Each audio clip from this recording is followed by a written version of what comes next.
Et dans les épîtres de Jean, 1 Jean, chapitre 3, verset 16, la Bible dit, nous avons connu l'amour à ce qu'il a donné sa vie pour nous.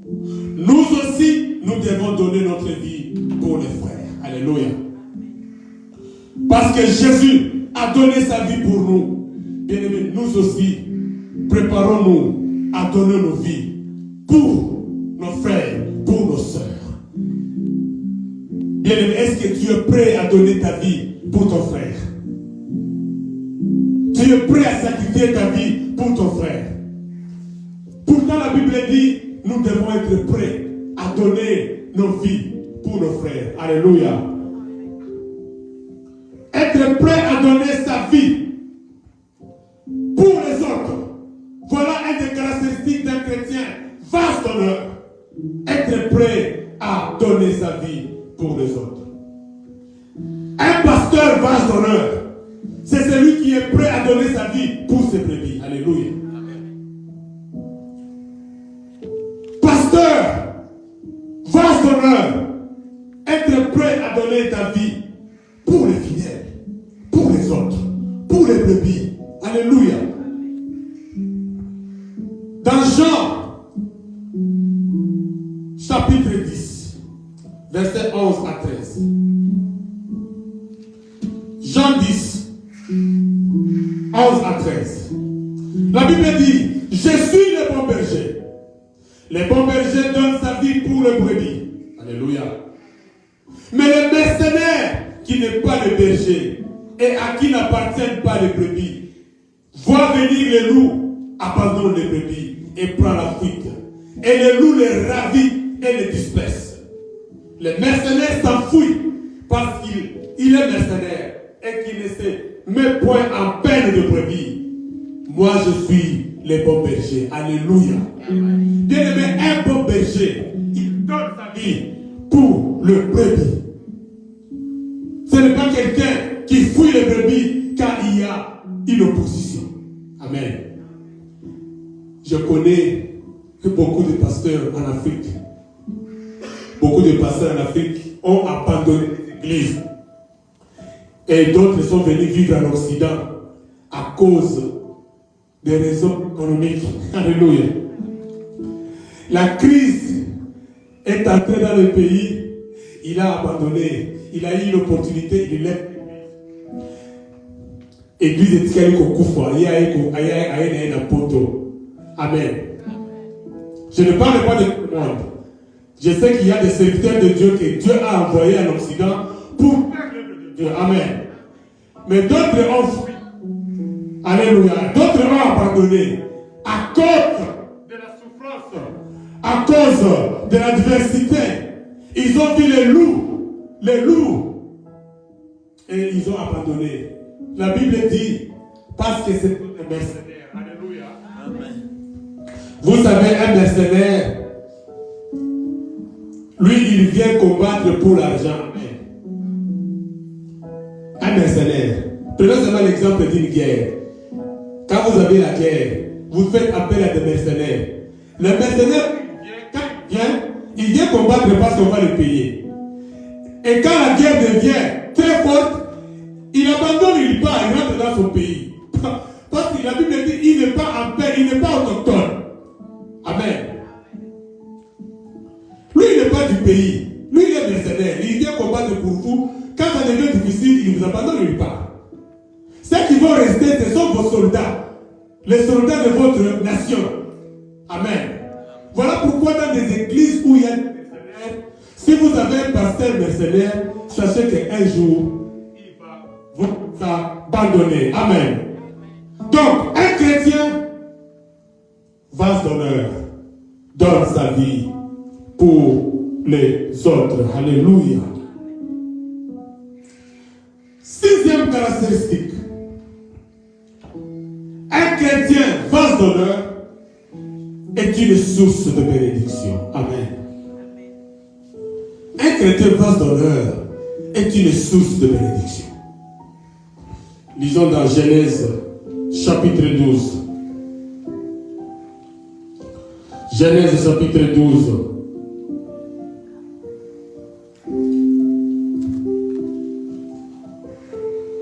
verset 1 à 2. Genèse 12, 1 à 2.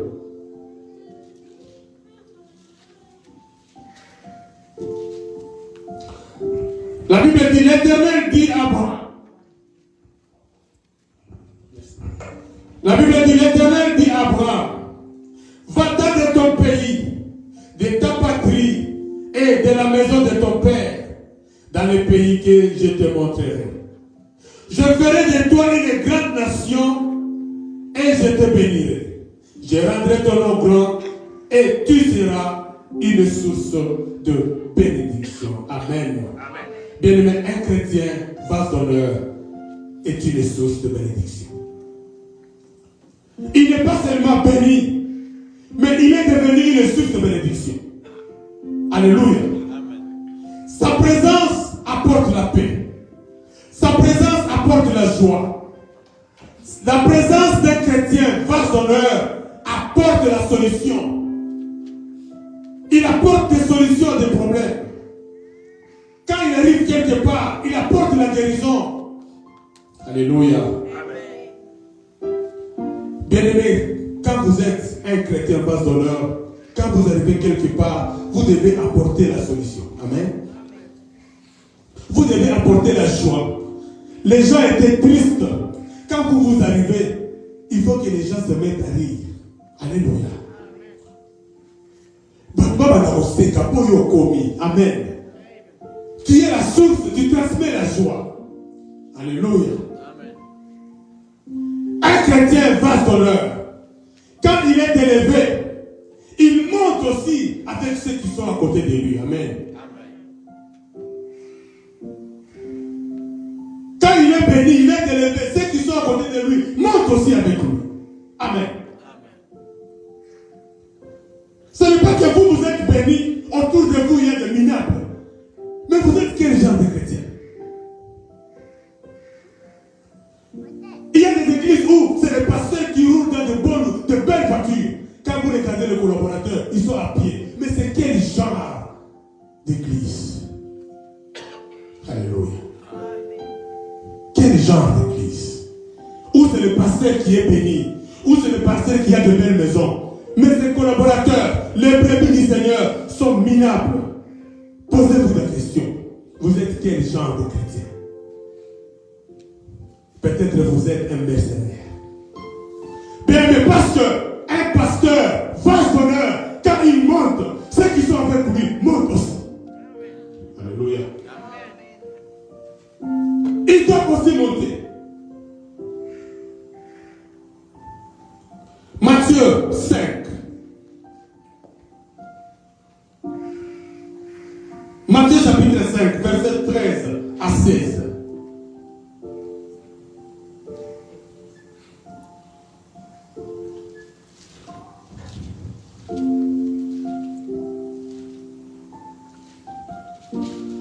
Matthieu chapitre 5, verset 13 à 16. La Bible dit, vous êtes les sels de la terre. Mais si le sel perd sa saveur, avec quoi la lui rendra-t-on? Il ne sert plus qu'à être jeté dehors et foulé aux pieds par les hommes. Vous êtes la lumière du monde. Une ville située sur une montagne ne peut être cachée. Et on n'allume pas une lampe pour la mettre sous le boisseau, mais on la met sur le chandelier et elle éclaire tous ceux qui sont dans la maison. Que votre lumière luise ainsi devant les hommes, afin qu'ils voient vos bonnes œuvres et qu'ils glorifient votre Père qui est dans le ciel. Amen. Bien-aimé, un chrétien vase d'honneur est une lumière. Vous devez éclairer votre entourage. Vous devez éclairer votre famille. Amen. Les gens doivent voir en vous la lumière. Les gens doivent avoir l'espoir que quand vous arrivez, vous apportez la solution. Parce que celui qui est en vous, il a toutes les solutions du monde. Amen. Ce n'est pas les gens des chrétiens. Quand vous arrivez, les gens commencent à se disperser. Lui, comme il est arrivé là-bas, il va disperser les gens.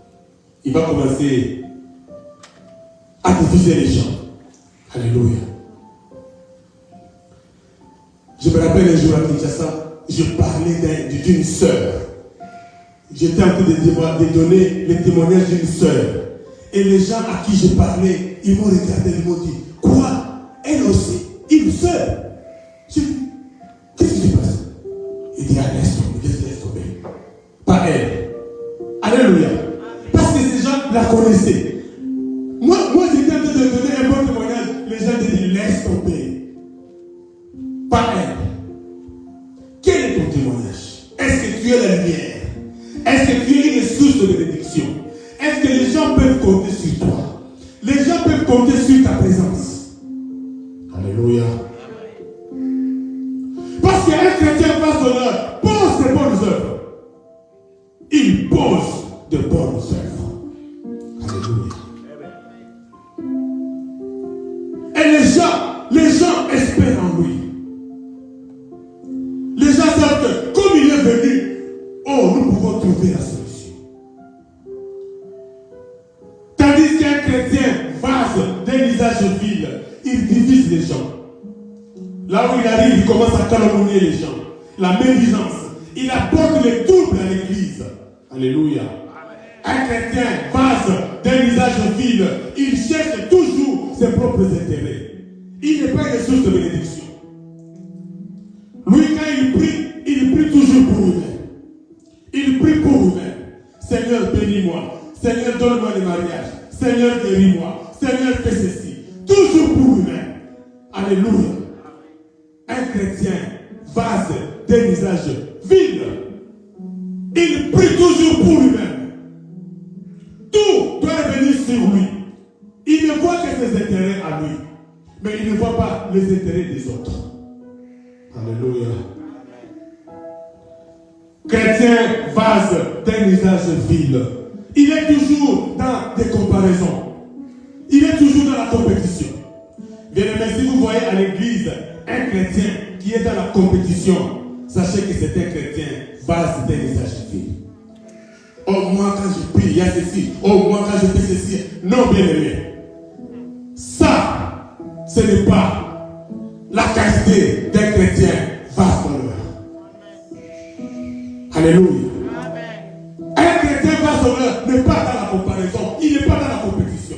On ne fait la course avec personne dans l'œuvre de Dieu. Alléluia.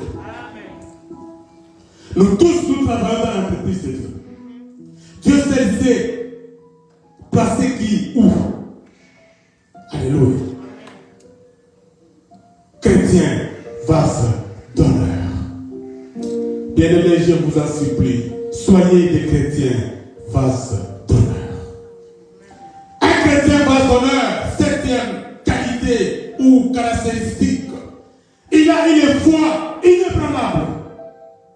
Une foi inébranlable. Une foi qui ne peut pas être ébranlée. Alléluia. Matthieu 17, 20.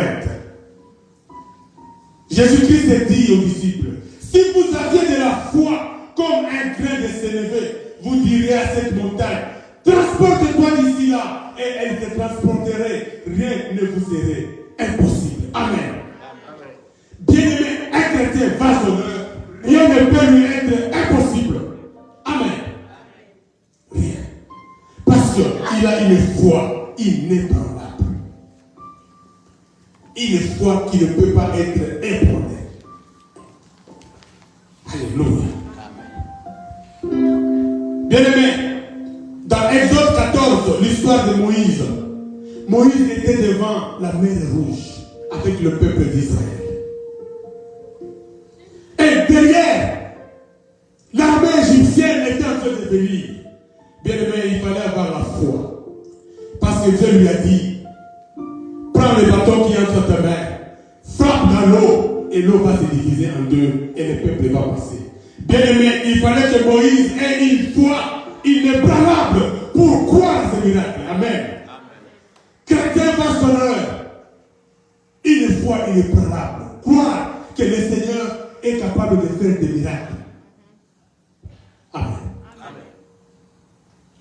Vous savez ce qui tue l'église de ces jours, c'est nous n'avons pas assez de foi pour croire que le Seigneur peut faire des miracles. le Seigneur peut ressusciter quelqu'un. Voilà pourquoi j'admire les chrétiens de l'église primitive. Ils avaient cette foi. Voilà pourquoi est-ce qu'à cette époque, les gens ressuscitaient. Alléluia. Les gens ressuscitaient. À l'église primitive, quelqu'un ne pouvait pas mourir et on va l'enterrer. Non. Non. Il doit ressusciter. Amen. Mais de nos jours, est-ce qu'on tente même de prier? On tente même de prier. Donc les cacaques au bord de la table soient poussés.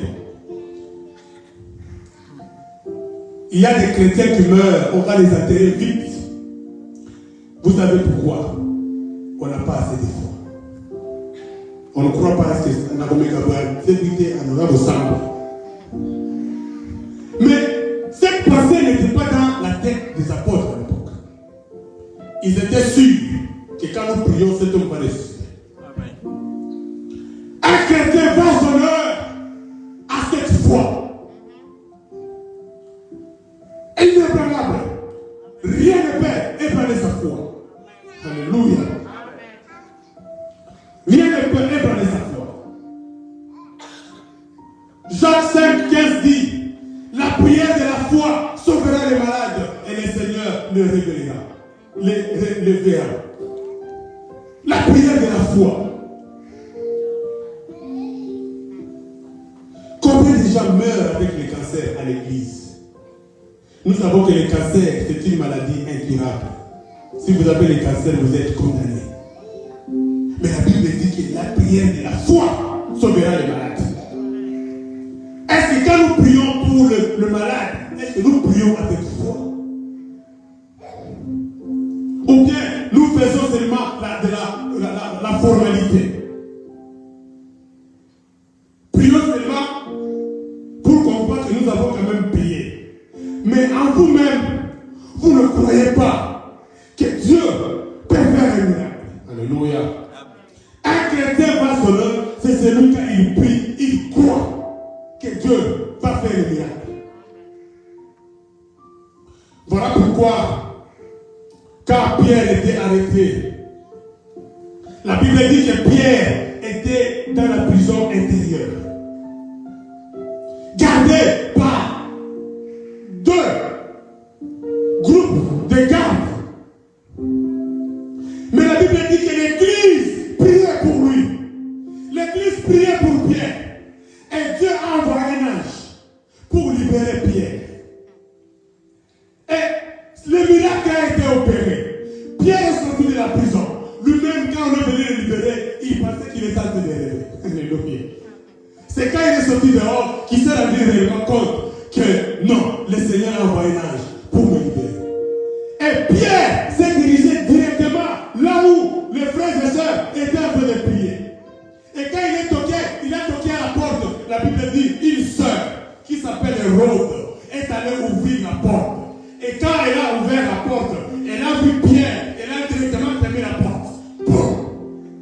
Parce que elle ne croyait pas que c'était Pierre. Alléluia. Mais vous étiez en train de prier pour que Pierre soit libéré. Mais Pierre est là devant toi, mais tu ne crois pas. Elle a fermé la porte. Elle est rentrée dire aux autres, j'ai vu Pierre. Et d'autres disent, non, laisse tomber, ça doit être son âge. Mais vous êtes en train de prier pour Pierre. Pourquoi vous ne pouvez pas croire que Pierre est libéré? Beaucoup de chrétiens prient comme ça. On prie pour quelqu'un qui a le sida. Sois guéri. Mais lui-même il dit, sida, il ne va pas bien. Mais il ne croit pas que Dieu peut faire un miracle. Bien-aimé, chrétien va à son heure à une foi ébranlable. Une foi qui ne peut pas être ébranlée. Même devant les circonstances difficiles, il croit qu'il va passer. Alléluia. Il croit qu'il va survivre. Il croit qu'il va passer. Voilà un chrétien. Vase d'honneur. Alléluia. Hébreu 11. Hébreu 11. Premier verset.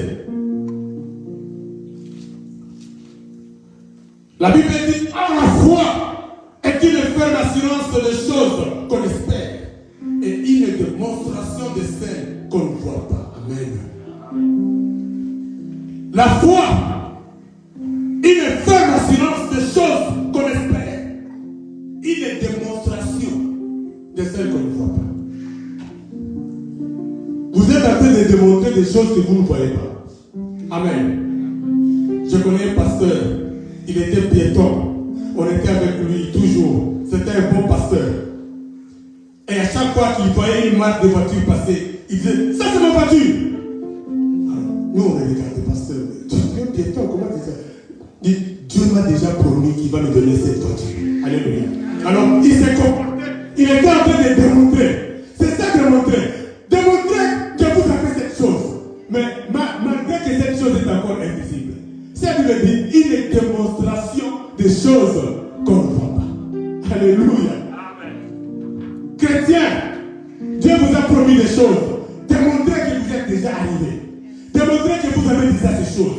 Comportez-vous comme ça. Alléluia. C'est alors que vous verrez ces choses pour arriver. Amen. Voilà pourquoi est-ce que Hébreux 11:1 dit c'est une démonstration des choses qu'on ne voit pas. C'est ça la foi. Vous démontrez que vous avez ces choses, mais ces choses sont encore invisibles. Amen. Amen. Chrétien, vaste honneur.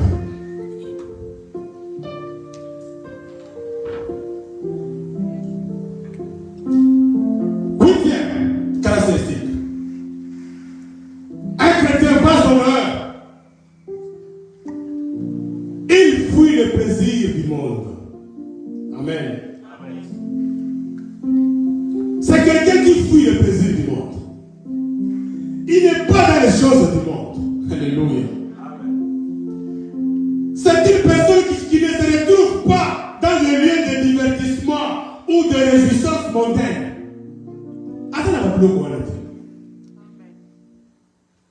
Mais c'est quelqu'un qui passe son temps à réconforter ceux qui sont abattus, à visiter les malades et ceux qui pleurent. Alléluia. C'est ça un chrétien pasteur.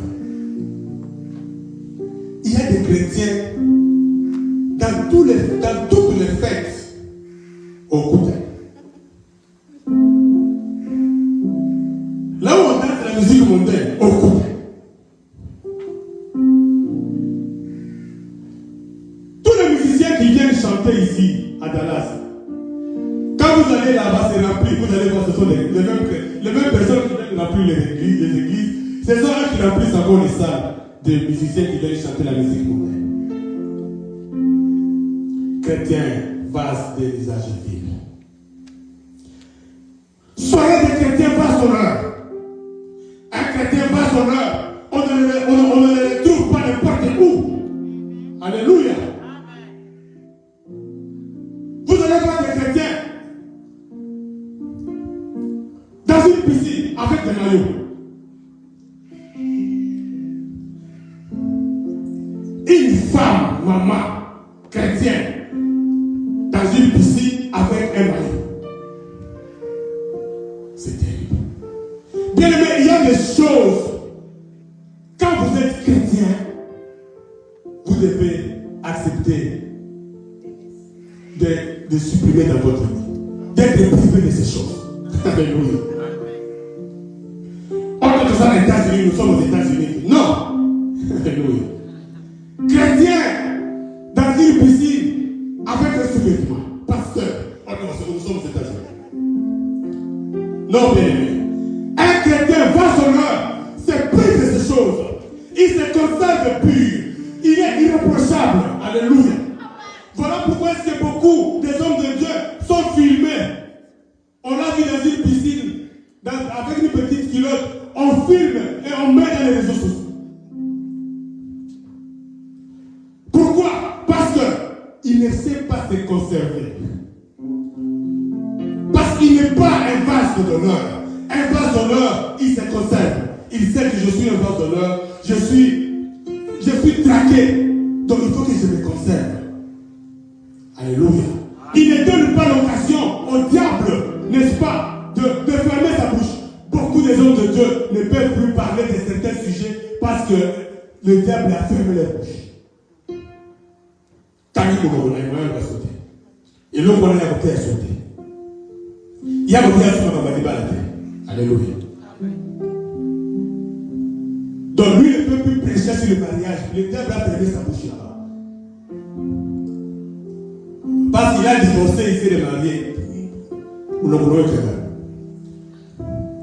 Tu ne peux plus prêcher sur le mariage. Tu ne peux plus donner des conseils à un jeune couple qui a des problèmes ou qui veut se séparer. Tu vas dire quoi? Tu vas dire quoi au frère? Frère, non, en tout cas, tu ne peux pas te séparer avec ta femme. La Bible est interdite. Mais il va te dire, le pasteur, toi qui as divorcé. Le diable ferme ta bouche.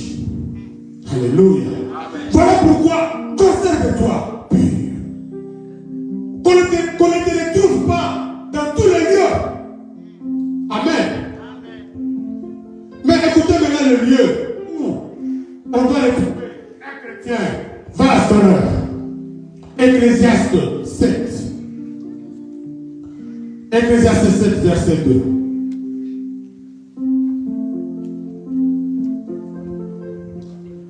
Ecclésiaste, chapitre 7, verset 2. Mieux vaut aller dans une maison de deuil que d'aller dans une maison de festin. Car c'est là la fin de tout homme. Et celui qui vit prend la chose à cœur. Amen. Amen. Mieux vaut aller dans une maison de deuil. Un chrétien va d'honneur préfère aller dans une maison où les gens pleurent. Alléluia. Que d'aller dans une maison de fête. Et vous allez vous rendre compte que il y a des chrétiens qui ne vont jamais dans des deuils, mais toujours dans des fêtes. Il est chrétien. Il est toujours dans des fêtes. Toujours dans des fêtes. Là où on danse de la musique mondaine, c'est là où il est. Mais vous ne les verrez jamais dans une maison de deuil pour aller consoler ceux qui sont en train de pleurer.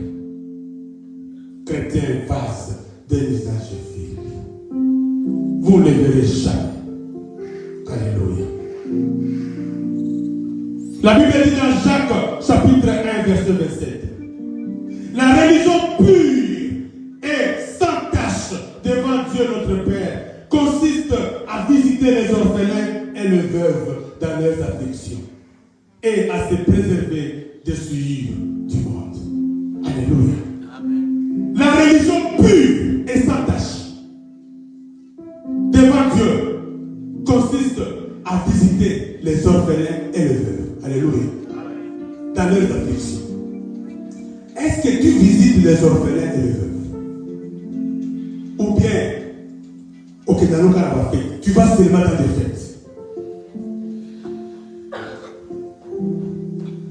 Tu es quel genre de chrétien qui aime vraiment aller dans les fêtes, mais qui n'a pas le temps de visiter les veuves et les orphelins, de les réconforter dans leur souffrance? Ça, c'est ça le travail d'un chrétien vase d'honneur. Alléluia. Travail d'un chrétien vase d'honneur. Un chrétien vase de visage vil, danse de la musique moderne. Épître de Jean. 1 Jean chapitre 2. 1 Jean chapitre 2, verset 15 à 17. Nous sommes dans les épîtres de Jean.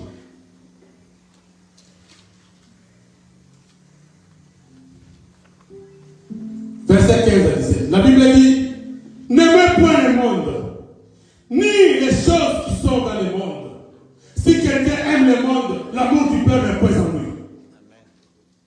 Car tout ce qui est dans le monde, la convoitise de la chair, la convoitise des yeux et l'orgueil de la vie ne vient pas du Père, mais vient du monde. Et le monde passe, et sa convoitise aussi. Mais celui qui fait la volonté de Dieu demeure éternellement. Alléluia. N'aimez pas le monde. La Bible dit n'aimez pas le monde, ni les choses qui sont dans le monde. Quelles sont les choses qui sont dans le monde? Nous avons la convoitise de la chair. Nous avons la convoitise des yeux. Nous avons l'orgueil de la vie. La Bible dit ces choses-là ne viennent point de Dieu, mais viennent du monde. Voilà pourquoi celui qui aime le monde et les choses qui sont dans le monde, il va passer avec le monde. Amen. Tu vas passer avec le monde. Mais celui qui fait la volonté de Dieu demeurera éternellement. Amen. Neuvièmement, nous sommes en train d'aller à vers la fin. Un chrétien vaste d'honneur, il recherche la justice, l'amour et la paix. 2 Timothée. Un chrétien vaste d'honneur recherche la justice, l'amour et la paix. Il recherche ces trois choses. 2 Timothée, chapitre 2, verset 22.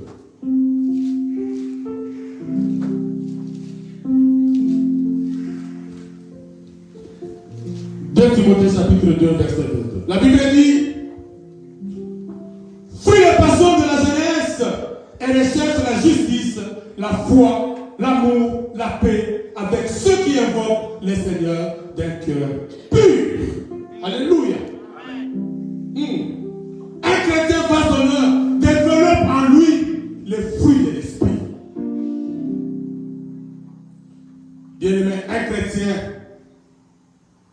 vaste d'honneur, on doit voir en lui les fruits de l'esprit. Amen. Dans Galates 5, verset 22, nous avons ces fruits de l'esprit que l'apôtre Paul a repris. Galates 5, verset 22.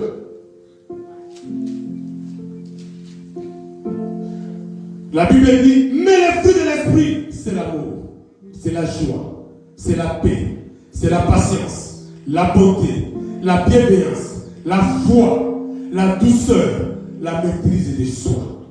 La loi n'est pas contre ces choses. Alléluia. Bien-aimé, un chrétien vaste d'honneur, on doit voir en nous ces choses. On doit voir en vous l'amour. On doit voir en vous la patience, la joie. On doit voir en vous la bienveillance. On doit voir en vous la douceur. Toutes ces choses doivent être vues en vous, chrétiens vaste d'honneur. Alléluia. Amen. On doit voir en vous un amour désintéressé, un amour sans intérêt. Amen. Un amour sans intérêt. Si moi je dois aimer mon frère, je dois aimer maman Christine, je dois aimer maman Christine sans intérêt. Ce n'est pas parce que j'aime maman Christine parce qu'à un moment donné, elle m'aide à faire quelque chose ou bien elle fait quelque chose pour moi. Voilà pourquoi je dois l'aimer. Non. Ce doit être un amour désintéressé. Un amour qui vient du cœur. Amen. C'est ça un chrétien vaste d'honneur. Il aime d'un amour sans intérêt. Il pratique une justice sans complexe, sans parti pris. Amen. Une justice sans parti pris. Il faut être juste. Quand vous devez trancher, il faut être juste. Amen. Il faut condamner là où il faut condamner. Et donner tort là où il faut donner tort. Alléluia. Il ne faut pas dire que lui c'est mon frère. Nous sommes du même village. Même si c'est lui qui a la porte bonne, je vais quand même condamner l'autre. Non. Voilà ce qui tue nos pays africains. La justice. Justice sans complexe. Sans parti pris. Alléluia. Un chrétien vaste d'honneur, quand il juge sans parti pris. Alléluia. C'est quelqu'un qui recherche la paix. C'est quelqu'un qui recherche la paix.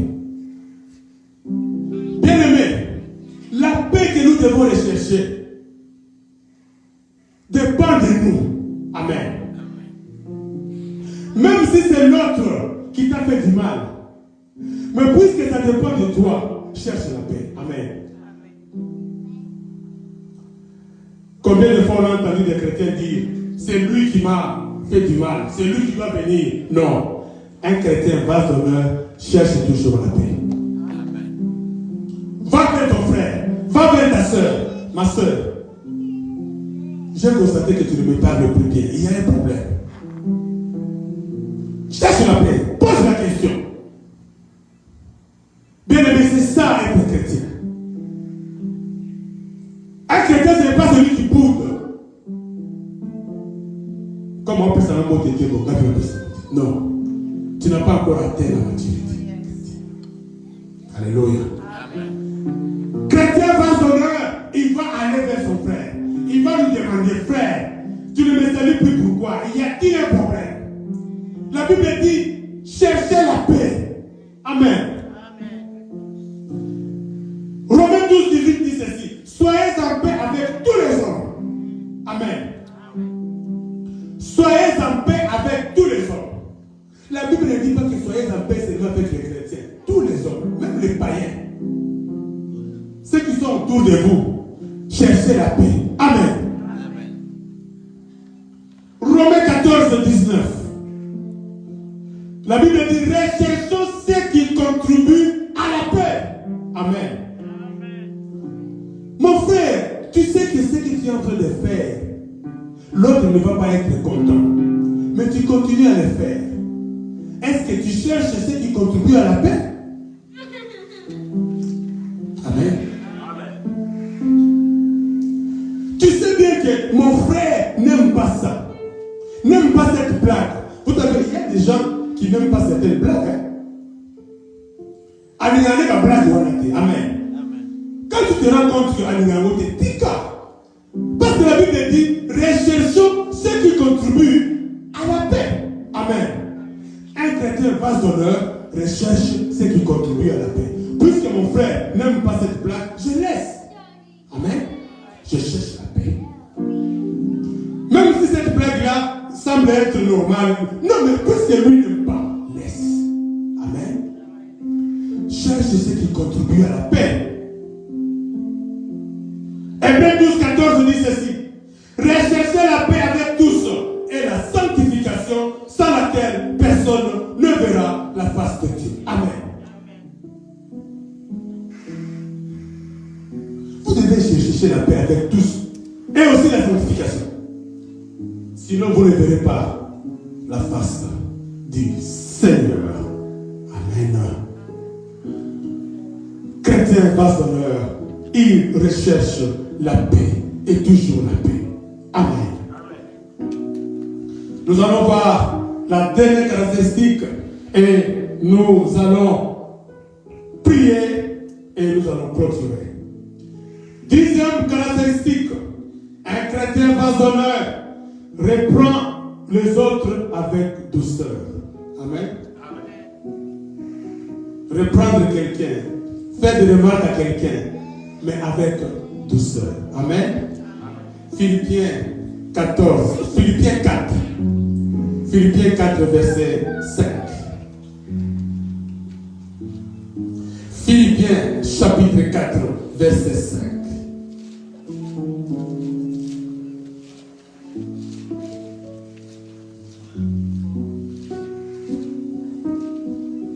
La Bible dit ceci. Que votre douceur soit connue de tous les hommes. Le Seigneur est proche. Amen. Amen. Que votre douceur soit connue de tous les hommes. Quand vous faites des reproches à quelqu'un, faites-le dans la douceur. Amen. C'est ce que la Bible dit.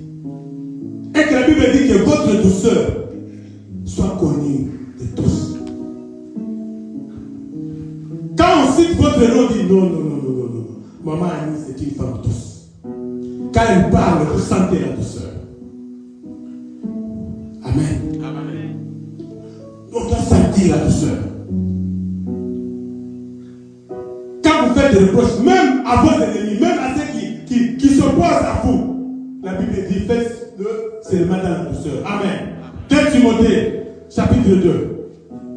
On a lu ça dans notre texte de base.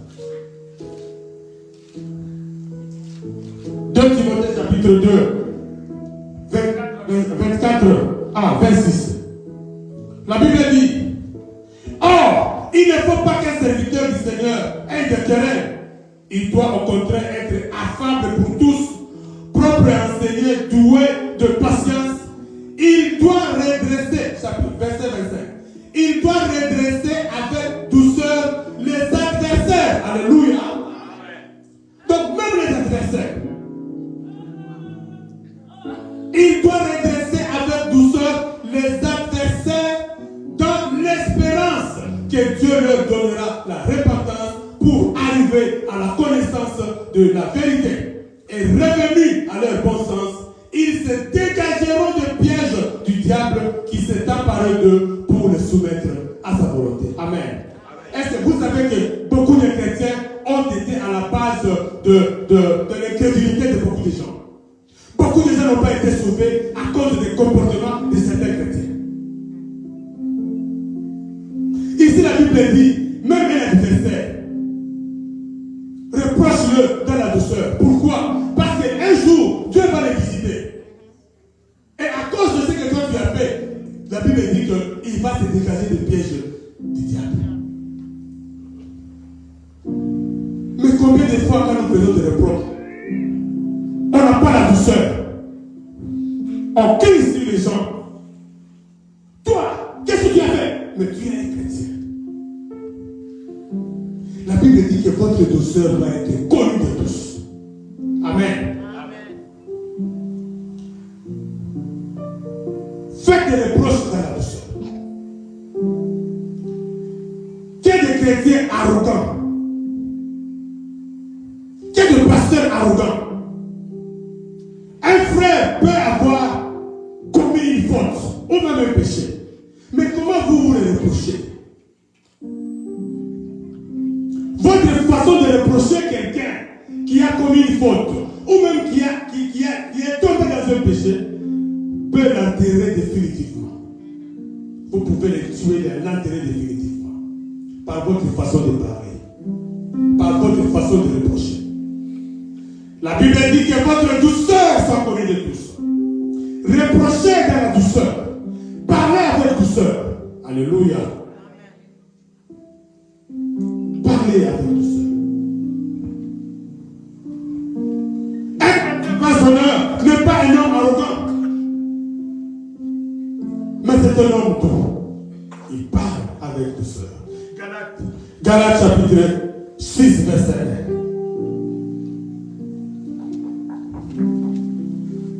Galates 6, verset 1. La Bible dit, frère, si un homme vient à être surpris en faute, vous qui êtes spirituels, vous qui êtes chrétiens vaste-honneur, redressez-le avec un esprit d'arrogance. C'est ça? Non. Redressez-le avec un esprit de douceur. Alléluia. Si un frère vient d'être surpris en faute, vous qui êtes spirituels, vous qui êtes chrétiens vaste-honneur, redressez ses frères avec un esprit de douceur. Amen. Prends garde à toi-même, de peur que tu ne sois aussi tenté. Par ta façon de parler, par ta façon de reprocher, le diable peut aussi te tenter, tu tombes toi-même dans le péché. Voilà pourquoi tu dois être prudent dans ta façon de parler à quelqu'un, de faire des reproches à quelqu'un. Amen. Fais-le dans la douceur. Parce que Dieu le fait dans le but de les gagner. Amen. De les gagner. Nous sommes en train de les déterminer. 1 Thessaloniciens 2:7. La Bible dit, mais nous avons été pleins de douceur au milieu de vous. Ça c'est Paul qui parle. Amen. Paul dit, nous avons été pleins de douceur au milieu de vous. De même qu'une nourrice prend un tendre soin de ses enfants. Amen. Une nourrice prend soin de ses enfants. De même, nous avions été pleins de douceur. Bien aimé, vous savez que parfois des chrétiens sont terribles. Alors, si tu n'as pas cet esprit de douceur, tu risques d'insulter quelqu'un. Toi, tu es pasteur, mais tu risques d'insulter un fidèle. Alléluia. Voilà pourquoi est-ce que Dieu avait besoin d'amener Moïse dans le désert afin de le former. Alléluia. Parce que Dieu savait que Moïse va diriger un peuple terrible, un peuple au cou raide, comme la Bible les appelait. C'était des rebelles, ces gens-là. Et Moïse aussi c'était un homme colérique. Alors, Dieu a regardé et a dit non. Ceux qui ne s'agissent pas d'eux, je vais former une bombe. il prend Moïse, il amène 40 ans, formation avec le brebis. Parce que vous savez que les brebis, ce sont aussi des animaux terribles à gérer. Alors Dieu les gérait avec les brebis jusqu'à ce que quand il est arrivé au point, alors Dieu me l'a envoyé. Mais malgré ça, vous avez constaté que Moïse, il lui arrivait parfois de piquer des crises de colère. Amen. Dieu lui dit parle, lui il frappe. De tout ça, c'était la colère. Voire même que à contacter pour l'attendre. Amen. Malgré que Dieu l'a quand même formé, mais il y a parfois ça montait en lui. Et bien, mais vous pensez que quand Moïse a dit à Dieu, quand les Abiram, les Datans se sont opposés à lui, c'était par colère qu'il a dit à Dieu, si ces gens meurent d'une mort normale, toi tu n'es pas Dieu. Mais si la terre ouvre sa bouche et que ces gens entrent dans la terre vivante, là on saura que toi, c'était pas la colère. Parce qu'on voit le bénébato, c'était aussi une forme de colère. Donc, tu vois, donc Moïse aussi avait ses problèmes. Voilà pourquoi nous devons faire un effort. Sinon, tu vas maudire le peuple de Dieu. Tu vas maudire les chrétiens. Amen. Voilà pourquoi est-ce que Paul nous dit, soyons doux, reprochons dans la douceur. Même les adversaires, même ceux qui s'opposent à ton travail, même ceux qui s'opposent à ton ministère. Amen. Sois toujours doux. Convainc-les dans la douceur. Un jour, ils accepteront. Quand Dieu va les visiter, quand Dieu va les convaincre, ils vont accepter ton ministère. Amen. Mais si toi maintenant, tu deviens arrogant, tu ne donnes pas à ces gens l'occasion de t'accepter un jour. Amen. Amen. 1 Pierre 3, 15, nous sommes en train de finir. La Bible dit, mais sanctifiez dans vos cœurs Christ le Seigneur, étant toujours prêt à vous défendre avec douceur et respect. Amen. Amen. Sanctifiez dans vos cœurs Jésus-Christ, étant toujours prêt à vous défendre avec douceur et respect. Devant quiconque vous demande la raison de l'espérance qui est en vous. Amen. Les gens peuvent vous opposer, mais la Bible dit, défendez-vous, mais toujours dans la douceur. Moi et Paul, nous pouvons faire des discussions avec des gens qui ne partagent pas la même vision ou la même doctrine que moi. Mais je vais avec eux toujours dans la douceur. Je refuse ce qu'ils disent dans la douceur. Alléluia. Je suis toujours dans la douceur. Et lui, il peut crier, mais moi, je l'amène toujours avec douceur dans la vérité. Amen. Amen. C'était l'exemple de Pierre. Quand vous lisez dans Acte 11, Pierre est allé chez Corneille. La loi interdisait à cette époque à un juif d'entrer dans la maison d'un païen. Amen. Mais Dieu avait dit à Pierre d'aller chez Corneille parce que Dieu a exaucé la prière de Corneille. Amen. Vous connaissez l'histoire quand vous lisez dans Acte 10. Mais ici dans Acte 11, quand les Juifs ont appris que Pierre est allé entrer dans la maison d'un non-juif, ils sont venus s'opposer à lui. Lisez dans Acte 11. Ils lui ont demandé, mais comment toi, tu es allé entrer dans la maison d'un non-juif?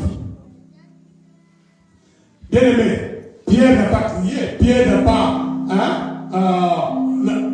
pas crié sur eux.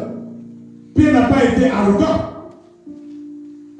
La Bible dit, Pierre a commencé à expliquer à ces gens ce qui s'est passé. Amen. Pierre m'a dit, ne suis pas avec moi. C'est moi Pierre, vous m'avez oublié, moi je suis pasteur. C'est moi qui dirige ce temple ici. Hein? Vous êtes qui pour me demander ça? Hein? Moi je suis prophète des nations. C'est moi qui prophétise sur vous. pas dit ça. Pierre a commencé à les expliquer. Amen. On te demande pourquoi tu as fait ça. Explique aux gens, même si tu es pasteur. Dans la douceur. Amen. Explique-leur que non, j'étais en train de prier et regardez ce que Dieu m'a dit. Dieu m'a montré ça. C'est pour cela que je suis allé là-bas. Amen. Et les gens ont compris. Ah, ok. C'est que Dieu a aussi donné le Saint-Esprit aux païens. Les gens ont compris. Mais si toi tu te mets à montrer tes titres, hein, tu es archibishop, on ne peut pas te parler, on ne peut pas te reprocher. Tu vas tuer l'église. Amen. Tu vas tuer le peuple de Dieu. Pierre était apôtre, il était supérieur à ces gens-là. Mais Pierre n'a pas montré cette supériorité. Pierre a calmé ces gens et puis a passé dans leur explication. Amen. Donne une explication. Tu as dit quelque chose qui n'est pas normal, qui n'est pas biblique. Les chrétiens disent que pasteur, mais là, non. Il ne faut pas dire que moi je suis pasteur. Non, explique aux gens. Que non, c'est ça, c'est comme ça. Les disciples de Béret, quand Paul est arrivé à Béret, il a commencé à prêcher. La Bible dit, ces gens-là, ils allaient vérifier. Total, ceux qui m'ont rapport, oh, il y a de l'obligation. Hein? Sauf quelque part, ce n'est pas normal, il rentre vers Paul. Explique-nous ce que tu dis ici. Nous, on ne comprend pas. C'est quoi? Tu veux dire quoi ici? Paul ne va pas dire que non, attention, moi c'est Paul. Nous m'avons oublié. Non. Paul doit expliquer. Amen. Si vous voyez, il y a quelque chose que moi je dis ici qui n'est pas normal, il faut venir me dire. Si je suis dans l'erreur, je vais revenir. Amen. Que non, peuple de Dieu, quelque chose que j'ai dit le dimanche passé, en tout cas, ce n'était pas normal, c'était une erreur. Amen. Voici la vérité, c'est ça. C'est comme ça qu'il faut marcher avec Dieu. Il faut être doux, la douceur. Il ne faut pas crier sur les gens. Amen. Il faut convaincre les gens. Convaincre les gens dans la parole. Pierre a convaincu ces gens-là. Et ils ont accepté. Amen. Chrétiens, vase d'honneur. Bien-aimés, je vous en supplie, soyons des chrétiens, vase d'honneur. Et l'église va prospérer. Et nous allons faire des miracles dans l'église. Nous allons faire des choses que l'église attend de nous. Mais seulement, nous devons être des chrétiens, vase d'honneur. Fermons nos yeux. Nous allons prier. Bien-aimé, je ne sais pas à quel niveau tu te reproches. À quel niveau tu te reproches? Est-ce que tu te conserves-tu pur? Est-ce qu'on te reproche de beaucoup de choses en tant que chrétien? Est-ce que tu es fidèle? Est-ce que tu as une foi inébranlable? Tu vas prier le Seigneur. Si c'est ta foi qui est vacillante, si tu n'as pas la douceur, bien-aimé, prie que le Seigneur te donne ces choses. Dis Seigneur, me voici devant toi. Sers à moi la douceur. Sers à moi la foi. Sers à moi la paix. Que je sois une source de bénédiction. Quelqu'un qui va donner la paix là où il n'y a pas la paix. Élève ta voix et commence à prier le Seigneur. Alléluia. Oh, ya baba shoko yokoya. Et ya baba baskota ya barikoto. Jésus. Oh Seigneur, nous voici devant toi. Nous voici devant toi, Seigneur. Oh Seigneur, aide-nous à nous conserver purs pour toi. À être fidèles pour toi. Oh Seigneur, nous voulons être irréprochables. Nous voulons être irréprochables pour toi, Seigneur. Nous voulons être véritablement des chrétiens vases d'honneur. Que la fidélité est dans notre partage. Nous voulons être obéissants jusqu'à la mort. Oh, sème à nous, Seigneur, l'obéissance. Sème dans la vie de mon frère l'obéissance. Sème dans la vie de ma soeur l'obéissance. Nous voulons être des chrétiens obéissants. Nous voulons être des chrétiens prêts à nous sacrifier pour les autres. Nous voulons être des chrétiens prêts à donner nos vies pour les autres. Alléluia. Oh, Nabasheke Baba. Fais-nous une source de bénédiction. Être des sources de bénédiction pour ton Église, pour ton peuple. Dans les noms puissants de Jésus. Alléluia. Merci Seigneur. Merci Jésus. Alléluia. Bien-aimés, nous allons prier. Tu vas demander la plénitude du Saint-Esprit. Parce que c'est le Saint-Esprit qui va te donner les capacités d'être un chrétien vaste d'honneur. C'est le Saint-Esprit qui va créer en toi toutes ces qualités que nous venons de voir cet après-midi. Voilà pourquoi tu vas prier. Demande que tu sois rempli du Saint-Esprit. Au nom de Jésus, prions le Seigneur. Alléluia. Saint-Esprit, manifeste-toi. Saint-Esprit, inonde nous de ta puissance, inonde ton peuple de ta puissance. Remplis-nous, Saint-Esprit. Nous voulons être inondés de ta puissance. Que le Saint-Esprit vienne créer à nous toutes les caractéristiques des chrétiens vases d'honneur. Chrétiens vases d'honneur. Dans le nom puissant et glorieux de notre Seigneur Jésus-Christ. Alléluia. Merci Jésus. Merci Seigneur. Alléluia.